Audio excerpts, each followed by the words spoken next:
Brian Flores joining the Washington Commanders coaching staff would not only mean an elevation for linebacker Jordan Magee, but an acceleration to go along with it.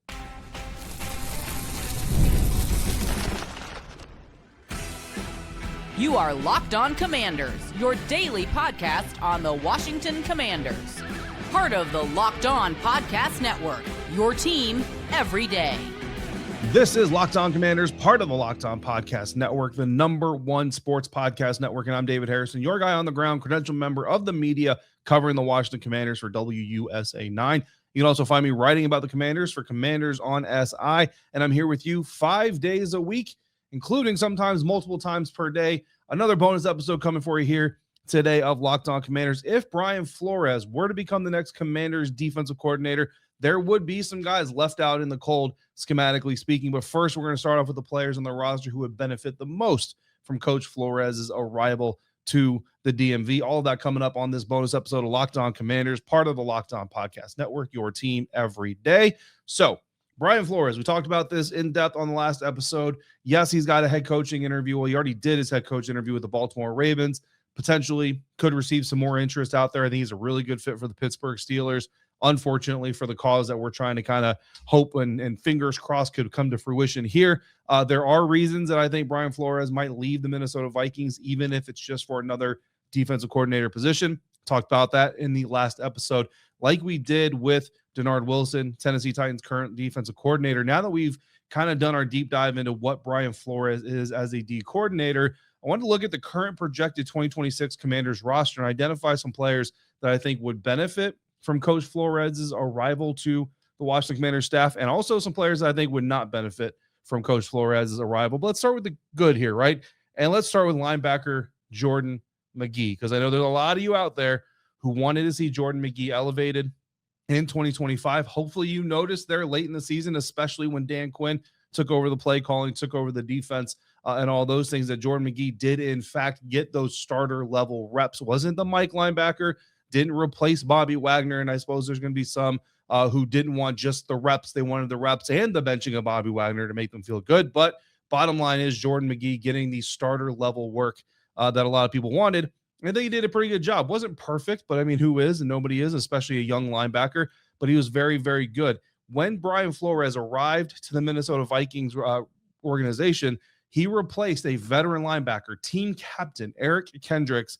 And not only did he replace him, but he replaced him with a undrafted, undersized linebacker, Ivan Pace Jr., because Ivan Pace had elite speed that Brian Flores knew that he could accentuate. And that's Jordan Magee to a T, that elite speed, that elite athleticism. But we've also already seen Jordan Magee's IQ, and that makes him the perfect fit to be his green dog blitzer. Brian Flores, green dog blitzer. We talked about this a little bit on the last episode.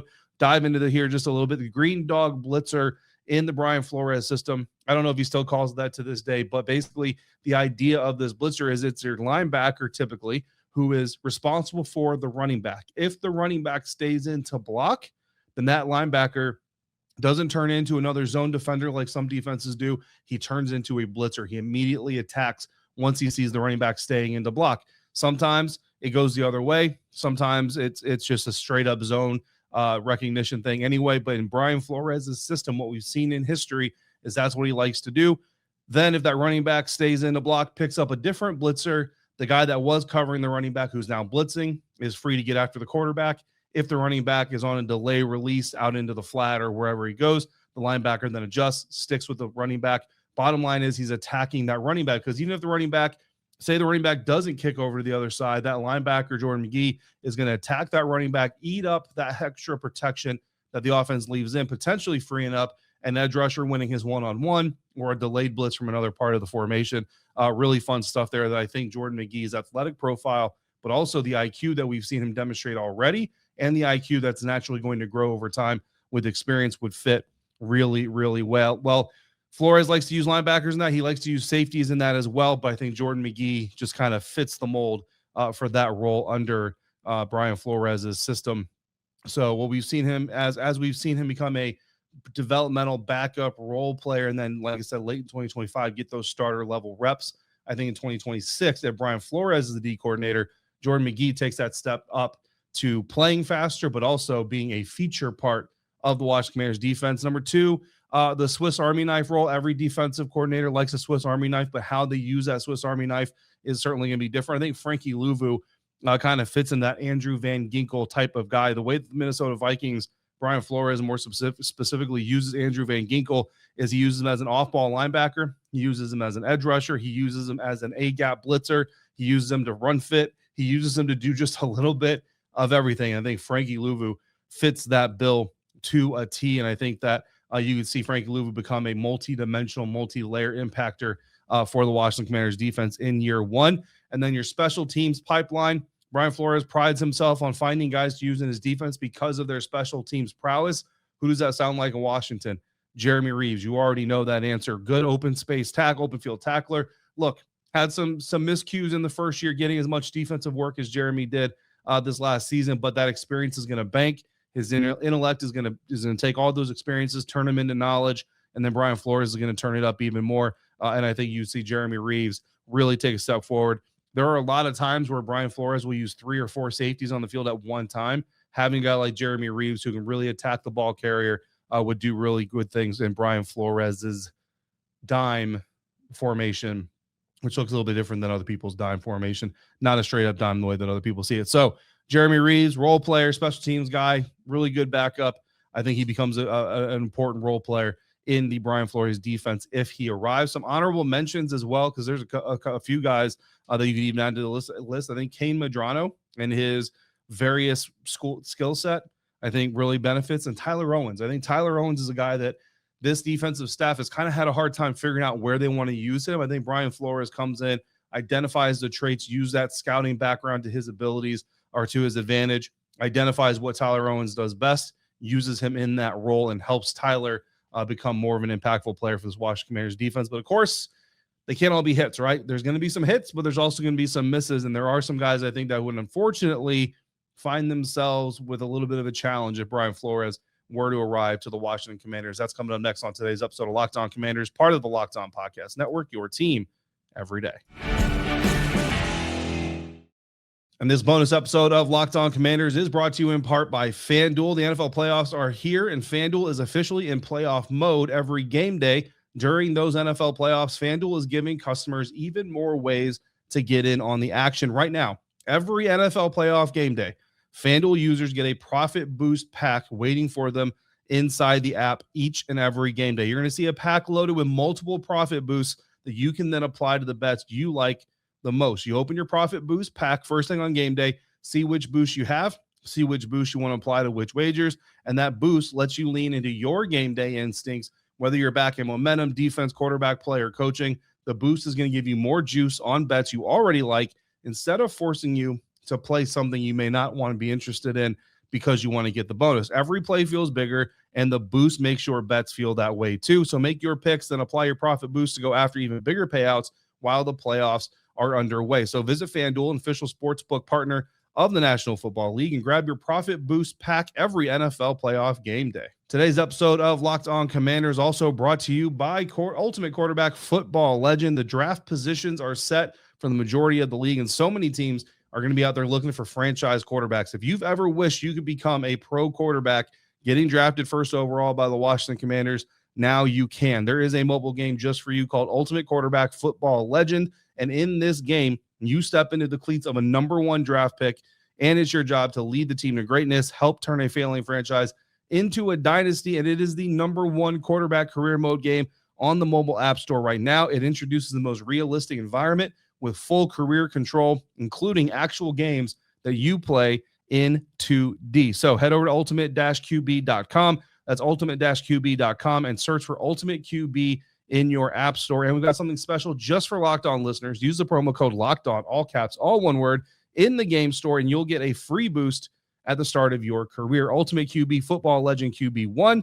It is your legacy. Today's bonus episode of Locked On Commanders also brought to you by ZocDoc. Finding a doctor you actually like can feel like discovering a diamond in the rough.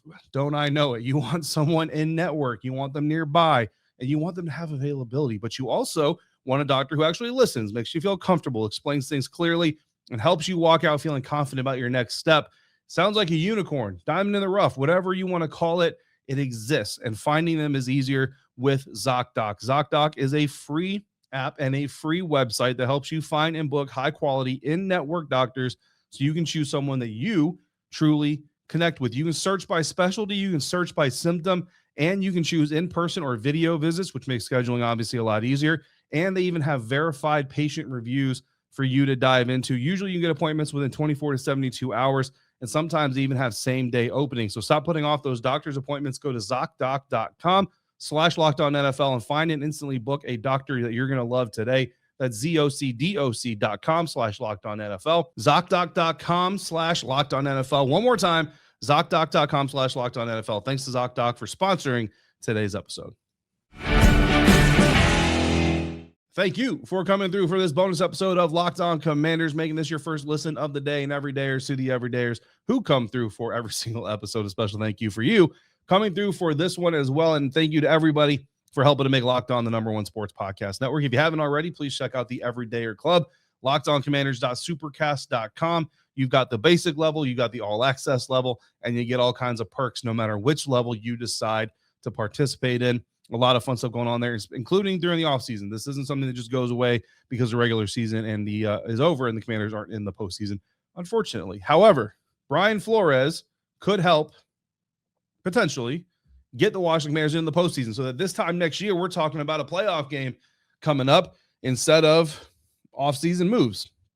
So if Brian Flores joins the team, we just went over some players who I think would probably greatly, benefit from his arrival. There, I named 5 of them, and there's actually even more than that. However, there are some players that I think would come up against a challenge, and one of them, unfortunately, is going to be edge rusher Dorrance Armstrong. I think Dorrance Armstrong is good at what he does, but he has been a little bit one-dimensional with the Washington Commanders. Now, I put it that way because when I went back and watched Dorrance Armstrong's Dallas Cowboys tape from before he signed with the Washington Commanders, followed DQ and Joe Witt Jr.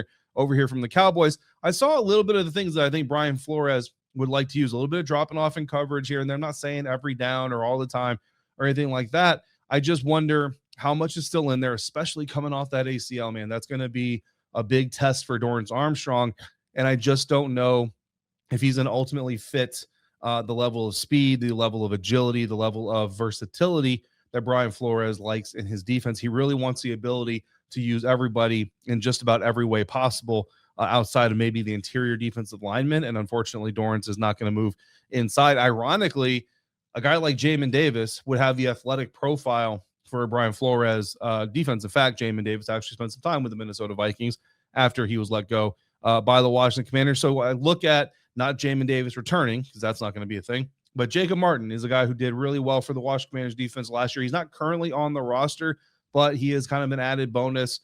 If Brian Flores has seen Jacob Martin, if he thinks that, hey, this dude is someone who can work in my system, Jacob Martin enjoys the culture in Washington, perhaps we can see him return in that type of a role under Brian Flores. Marshawn Lattimore is someone that we talked about. He is probably going to be released regardless of who the coach is, but if it's a guy like Brian Flores, listen, he puts his cornerbacks out there with no help a lot of zero coverage, no safety help. You got to be a corner. You're on an island. It's do your job. That's your man. That's not, you don't need help. You're a pro. That's your guy. That's kind of Brian Flores' approach to it. Marshawn clearly has lost a step. Again, a lot of penalties. He's kind of known for that. The refs do seem to be targeting him a little bit. So for a lot of reasons, it just seems like Marshawn Lattimore would be on the way out if this move happened. Again, he's probably on the way out anyway, but especially if Brian Flores were to be the hire. Moved on from Stephon Gilmore and Patrick Peterson in Minnesota because they couldn't handle that as well. So Brian Flores not worried about your name, not worried about your lineage, not worried about your reputation. He's worried about whether or not you can play in his scheme. And if you can't, he's going to move on from you. And that unfortunately brings us, well, fortunately for me and those of us who wouldn't mind seeing Bobby Wagner come back. And I know he's not on the current roster, but Bobby Wagner probably wouldn't be coming back to the roster. So Bobby Wagner's unrestricted free agent. We don't know if Bobby's going to want to play in 2026 or not. But in Minnesota, again, talked about it earlier when Brian Flores arrived to the Vikings, he cut Eric Kendrick, a veteran, a captain, a leader of that team, because he wasn't fast enough. And we know that Bobby Wagner's lost a step. Even for all the things that I said was good about Bobby and the defense of Bobby and all that stuff, the bottom line is Brian Flores has shown like he respects leadership, he respects IQ, but he wants speed. And if you ain't got speed, he's not going to keep you around for much longer. The question there would be really like, and this would kind of be one of those moments where it's like, well, maybe DQ and Brian Flores would come up against each other, or maybe in that conversation, like, hey, dude, you're going to come, but we're going to bring Bobby Wagner back. So you're going to find a way to use him. I don't know how that conversation would go, but most likely Brian Flores would not necessarily be the biggest champion of bringing Bobby Wagner in. More likely he would want to go with Jordan Magee, go with Frankie Louvu, get Kane Medrano involved, maybe draft a linebacker as well, or go find a younger guy. I don't know. Is Ivan Pace a free agent from Minnesota? Maybe they bring him in as a free agent. It's the exact kind of move he made with the Minnesota Vikings. So Brian Flores is not going to worry about your name or your lineage. I can promise you that much. So speed is what you're going to want. Johnny Newton, good news for you. If you don't have speed, maybe not the best news for you. And Bobby Wagner, again, like I said, might be the odd man looking in. So that's going to do it for this bonus episode. Next up, we are diving into Jonathan Gannon, former Arizona Cardinals head coach, former Philadelphia Eagles defensive coordinator, looking at his scheme, looking at how it differs from the Washington Commanders scheme and how it might benefit some of the guys here on the roster. So make sure you are subscribed and following along with Locked On Commanders so you can get all the latest episodes. You can also follow me on X at DHarrison82, on Instagram at DHarrison_82. And if you never miss an episode, then the Everydayer Club is literally built for you. Get Locked On Commanders ad-free and so much more by becoming an every member of the Everydayer Club. LockedOnCommanders.supercast.com. You can also head to the show notes to find a link in the description. Locked On NFL is your daily, twice per day dose of national football outlooks, both on YouTube and on audio platforms. So make sure that is your second listen of the day to the Everydayers. I see you. I appreciate you every single day, but a special thank you again for coming through yet again today. Until next time, everybody out there, please stay safe, be kind to one another. We'll talk again real soon right here on Locked On Commanders, part of the Locked On Podcast Network, your team every day.